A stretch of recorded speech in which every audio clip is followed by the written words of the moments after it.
जय मसीह की भाई बहनों, आज हम मत्ती 1:18 से 25 का अध्ययन करेंगे।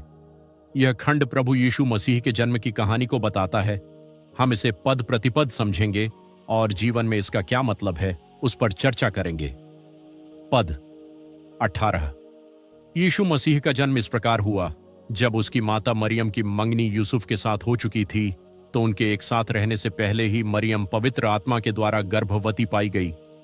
यह पद हमें बताता है कि यीशु का जन्म साधारण मनुष्य की तरह नहीं हुआ, वह पवित्र आत्मा के द्वारा गर्भ में आए।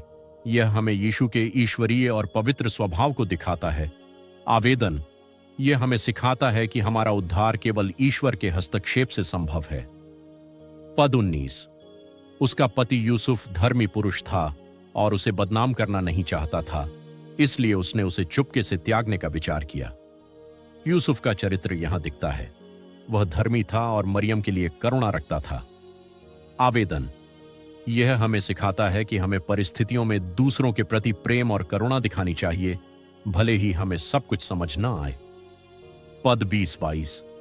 जब वह इन बातों को सोच ही रहा था तो प्रभु का दूत स्वप्न में उसे दिखाई दिया और कहा, हे दाऊद की संतान यूसुफ, अपनी पत्नी मरियम को अपने पास ले आने से मत डर, क्योंकि जो उसके गर्भ में है वह पवित्र आत्मा की ओर से है। वह पुत्र उत्पन्न करेगी और तू उसका नाम यीशु रखना, क्योंकि वही अपने लोगों का उनके पापों से उद्धार करेगा।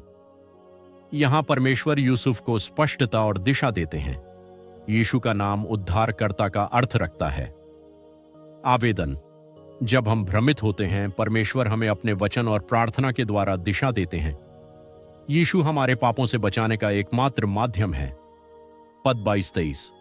यह सब इसलिए हुआ कि जो वचन प्रभु ने भविष्यद्वक्ता के द्वारा कहा था वह पूरा हो। देखो, एक कुंवारी गर्भवती होगी और पुत्र जनेगी और उसका नाम इम्मानुएल रखा जाएगा, जिसका अर्थ है परमेश्वर हमारे साथ। यह पुराने नियम की भविष्यवाणी यशायाह 7:14 की पूर्ति है। इम्मानुएल का अर्थ है कि परमेश्वर हमारे बीच रहने के लिए आया। आवेदन: यह हमें आश्वासन देता है कि हमारा परमेश्वर हमें कभी नहीं छोड़ता, वह हमारे साथ है। पद 24-25। जब यूसुफ नींद से जागा तो उसने वैसा ही किया जैसा प्रभु के दूत ने उसे आज्ञा दी थी। वह अपनी पत्नी को अपने पास ले आया, पर जब तक उसने पुत्र न जना वह उसके पास न गया और उसने उसका नाम यीशु रखा। यूसुफ ने परमेश्वर की आज्ञा का पालन किया और यह उसकी आज्ञाकारिता और विश्वास को दिखाता है।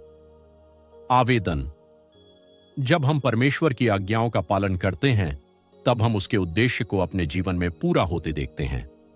निष्कर्ष: इस खंड से हमें क्या सीखना चाहिए? 1.